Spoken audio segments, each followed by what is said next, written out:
My guest right now before me is a lady named Katie who works for and with and something to do, which we'll get into, Acts435. Hello, Katie.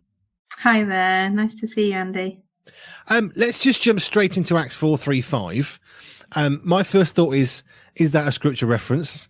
I'm not sure there's that many verses in Acts. But anyway, what's just really briefly, what's Acts435 all about? Yeah, absolutely. So you're exactly right. It's based Yay. on Acts in the Bible, chapter 4, verse 35. And we see the early church giving to each as they had need. So they accumulated their resources that they had, and then they distributed it as people had need of certain things. Which is a really beautiful thing. I've seen that in various contexts at various times. Somebody has something and pay it forward, for example, which is perhaps a hashtag almost that sort of belittles, I think, some of the significance of that to some extent. But that is that thing. I've got something. Let me share this with you. Yeah, absolutely. And that's exactly what our donors are then able to do through our website. Fab. So very briefly, for someone who's not heard of your particular organisation, what is Acts 435 all about? Yeah, so we connect donors, as I just said, with those that have specific needs. And we do that through a network of local churches and local charities who are seeing the needs in their community. And they are then able, those partner churches and charities are able to post the request for help onto our website, which our donors can then go on and meet. Fab. That sounds... See, I don't like to know too much before I get to an interview. Otherwise, I don't ask the questions because I already know the answer, and I think, I won't know that, so I won't ask. That's really cool. So, what kind of things get posted that people are in need of? Yeah, so it's all about essential items, and that might not just be practical essential items. It might be essential items to somebody's well-being as well. But so just some examples, really, we do see a lot of posts for white goods and furniture, for school uniform, for clothing, workwear, but also things like travel to hospital appointments. I was just reading a story about a mum that needs to be able to travel with her child to and from hospital, and on her limited income, she can't afford to do that.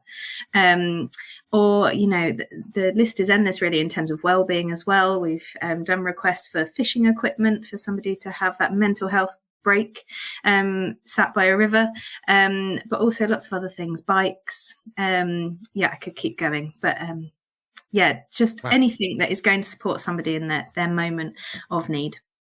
That is much wider than I conceived it could be. I expected things like food and clothing, but that's... I mean, fishing rods for mental health, I can get that. A river is a beautiful place to be. Looking at water is good for our eyesight and our brain. So yeah, it makes a lot of sense to me. So people find you and then they say, we have this need. And then what, does somebody sort of, do they get a notification or an email? How does someone then see, okay, well, there's a need. How do you get the two people to meet together kind of thing? Yeah, so obviously the person with the need is met by the local church or charity. They will have a representative called an advocate. So the advocate is the person that posts the request onto our website. Yeah. And once the funds have been met and the church or charity has helped to purchase the item for the person, they send a message of thanks back to the donors, but how the donors hear about it. So we are quite a small team. We don't have a fundraising department or anything like that. Actually, a lot of our donors find out about us through word of mouth or through our partner churches. Our churches sharing with their congregations about their partnership with Acts435. As requests are being posted, our donors can sign up to receive notifications. So they can say that they're particularly wanting to know when a request in the refugees and asylum seekers category is posted, or maybe their region, because they love donating towards the specific people in their community. So they can receive those notifications. We also obviously send out mailings as well with highlighting specific requests or types of requests as well. And then they can go on and they can donate anything from £5 to the full amount towards that request, essentially like crowdfunding. Do you know, I've met a lot of people and I heard their stories. This is one that's leaving me a little bit speechless because I in a sense, what a simple thing to think of. I have a need. The church then says, okay, we've got someone with a need. Who can meet that need? And I don't know. I'm almost speechless. It's just, which is not common. There's a wonderful simplicity to this. I mean, there's a lot of moving parts of how you actually connect it, I guess. But where do you begin to think? I mean, how do you? Told you I was speechless. How do you do that? How do you create that? I mean, where does it come from? Well, the idea in the beginning came from a fantastic businessman called Julian Richer, who owns a chain of electrical stores called Richer Sounds. And he had the idea, obviously we started 15 years ago when the internet was still pretty new. And actually he connected the fact that there was donors with fatigue, that they were giving to large pots, not knowing where their money was going necessarily, who wanted to give to specific need. And he saw the internet and this ready-made network of churches who were reaching out into their communities, and he connected the dots almost. I obviously wasn't around with Acts435 15 years ago, but the way that they then set up a system, and they got an amazing web developer to create a bespoke system to be able to, it's that flow of requests coming in, being met, and then the payments all going out. But so we obviously have an amazing team who look after all the requests. So as soon as a church or a charity posts a request, we check it through within 1 to 2 working days, and then it gets posted live on our website. And generally requests are met anything up to 2 weeks, but at the moment, right now, it's 5 days from them being posted to being met by our donors, which is incredible. But yes, in terms of the actual systems and processes, we've honed it really well over the last few years, and rebuilding our website in 2022 really helped to, say exactly what we needed from our system, and actually now we've got a new system in place. We could see more and more churches and charities partner with us and be able to, all our systems will be able to cope with that. You've answered a bunch of questions that I was going to ask, one of which is, how do you protect your donors from people just saying, yeah, I'd like a new TV, thanks very much, which, we're living in a society, we all have our own desires, and selfishness comes into that. But then you have to think, well, isn't it? So you've answered the question because it's coming through churches and charities who obviously know an individual, that they've already got that personal story. But I love this so much of how you're connecting people's individual needs, because we were talking just off air before we came on, but I've used a food bank. It's quite impersonal. The church was lovely. I didn't feel like my dignity was stolen. It was a very hard time in our life. But we were talking as well about the idea of more than just providing a week's worth of food in a crisis, which is absolutely essential. And you've got nothing, you've got kids you need to eat. But then beyond that, how do you get to that? Because otherwise, if you're not careful, you can create a dependency for somebody of just being given stuff. You want help people to be able to get on with their life themselves as much as possible. And that's what we found. We had food for a week and a bit, and we managed to get back into a system of getting some more jobs and money and all that kind of stuff. But there is that moment of crisis of, I can't cope now, I need help now, and 6 to 12 weeks time is going to be too late for me. Yeah, absolutely. So obviously we're about fast financial help. So somebody asked me earlier, how many of your requests get met? And the honest answer is 100% of our requests get met. Some sometimes take longer than others. Some might be posted and it doesn't necessarily pull at donors' heartstrings as quickly as others will. But all of our requests get met, and it does fluctuate on how many days that takes throughout the year. Around Christmas, donors often tend to be more generous, and then over the summer months, it's a bit quieter. But on average, up to a maximum of 2 weeks, which is, as you say, it's fast financial help. But in terms of the validity of the requests, obviously our churches and charities, there is a sense of trust between us and them, that they know where the genuine need is. But also we have guidelines in place. So churches, charities sign up with us, and we provide them with a handbook and an information session, and they then have guidelines to guide them in utilising Acts435. Obviously, we don't just say anything goes, because we want to be fair. We want to see where the need is greatest and be able to meet it there. So obviously there are guidelines, but equally our churches and charities do the most amazing job at knowing where the need is and being able to post the most appropriate requests onto our website. How did you get involved with Acts435? I think it's a natural question from what we're talking about, because you're talking about some pretty involved stuff there, about booklets, about policies, about ways of working. That doesn't just materialize out of nothing. There has to be something of where you're creating that from. So how did you get involved with Acts435? I mean, how did you make all that stuff happen? Yeah, so my actual story and work story, if you like, but actually definitely a God-led story is I finished university and I went off to work for Christians Against Poverty. So I had quite a few friends that worked there and thought that was a no-brainer, you know, I'll apply for a job. And I got a job in casework at CAP, and I dealt with budgets and putting budgets together and things like that. And then I moved into the comms team at CAP. But along the way, I had two wonderful boys. I've now got three. But after my second child was born, I live in York, and Bradford's quite a way away. So we made a decision as a family that I'd stop work after our second was born, and just see, you know, what God brings. And actually, after about maybe about a year, maybe less than a year, actually, Jenny, our executive director, we actually attend the same church. So she said, would you be up for an informal chat about Acts435? So obviously I knew of Acts435 because a couple of people in our church worked for them. And she sort of said, would you like to cover so-and-so's maternity leave? And I was like, this is brilliant. So for me, it was the most God perfect, door opening, because it meant I started on a few hours, meant I could still be at home with my two kids. I'd work during nap times. It was really flexible for me. And at that point, I'd actually started. So there was only the three of us, one of us on maternity leave. So I did do all the messages, all the requests, all the messages. I did all the inbox, our admin inbox. I did all our social media. I did a lot of different things under that role. And obviously we were a lot smaller then.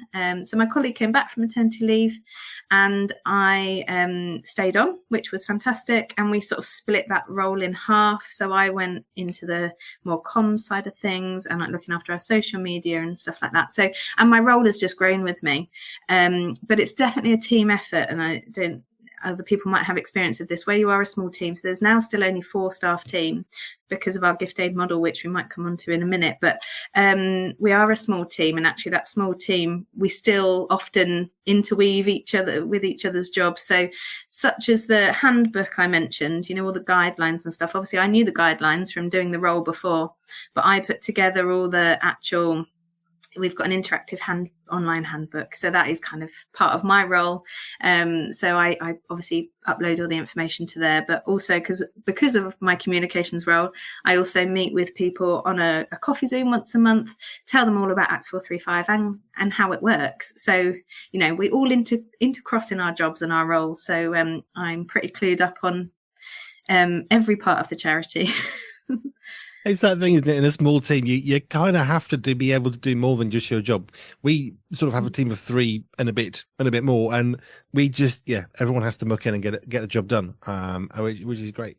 So Acts435 is there. It's working with churches. It's connecting churches and charities to people who have needs through those, and then it almost feels like magic, but I'm sure it isn't. And you're then connecting them to the donors. How?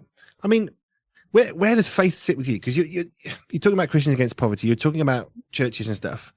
Just give us a bit about your own journey of faith. And you've explained how you're working for Acts435, but what's your own faith story growing up into wanting to serve God in some way? Yeah, absolutely. So I suppose my own faith journey started when I was a teenager. I had a friend at school whose dad was the local vicar, and literally the church you could see from my front garden, the local C of E church. So she invited me several times, and I used to go along to youth events and youth stuff that was happening there. And it was quite a small village, so there weren't many youth, but that was great. Fast forward a few years, I was at college, and actually I then met my now husband, and it was actually him. His family went to church, and he didn't quite want to take me to church yet. I'm not sure what he thought I would think of church, I suppose. So actually he decided that his youth leaders were really cool, and that it would be okay to take me on a youth alpha. So obviously you get the adult version of alpha, but you also get there's a youth version. And so we went along to Youth Alpha every week, every Friday night. I think there was food provided, which is always a winner, isn't it?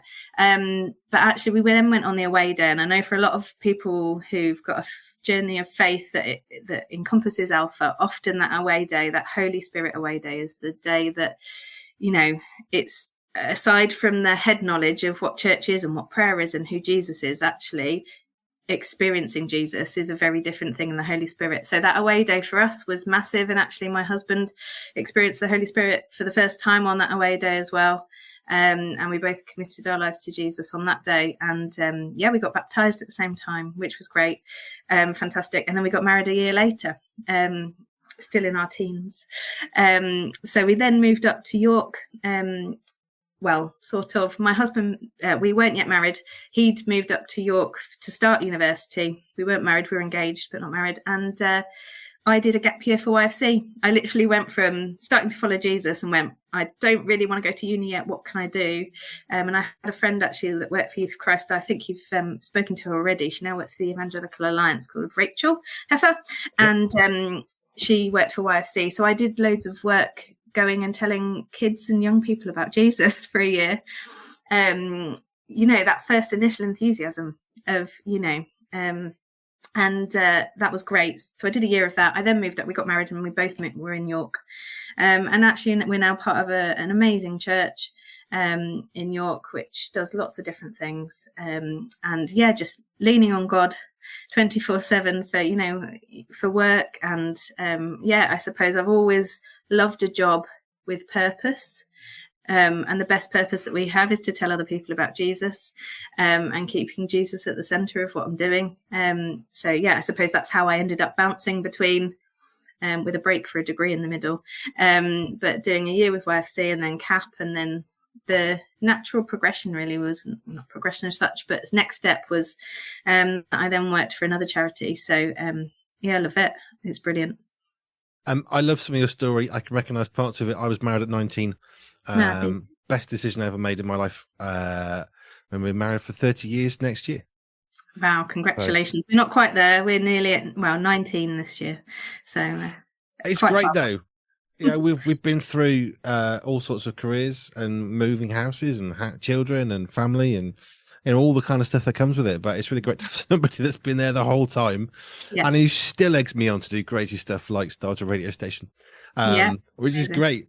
So we understand now more about your own faith story, which is great.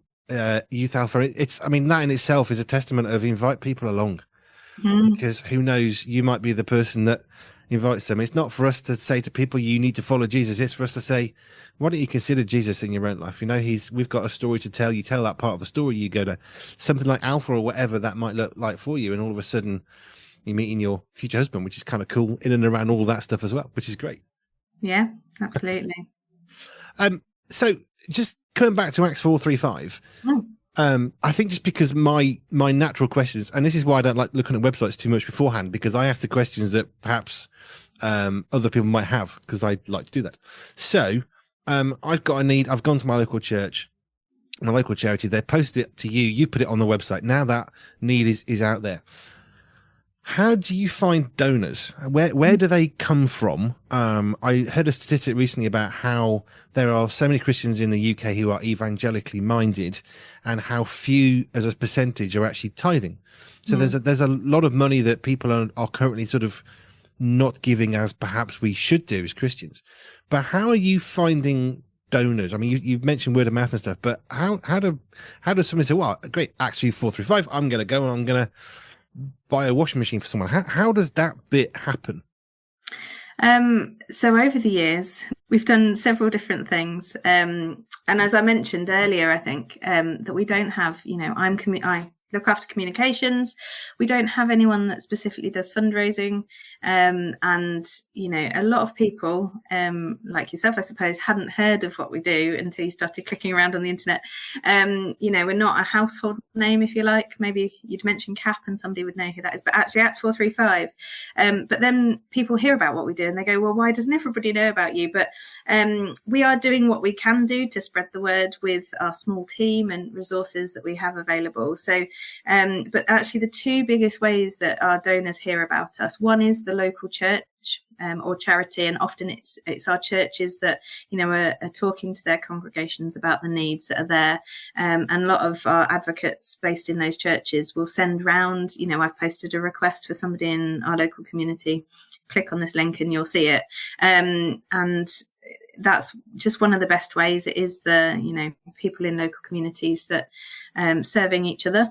And then the second one for us is social media, partly because that's one of the things we've built up. But I think there's a great value with social media. I know not always, but for us, the immediacy of people being able to click on a link and see exactly the request, or being able to access the requests and things directly from our social media, and being able to see what we're about by clicking on something, it really it is brilliant for people just finding out about us more quickly.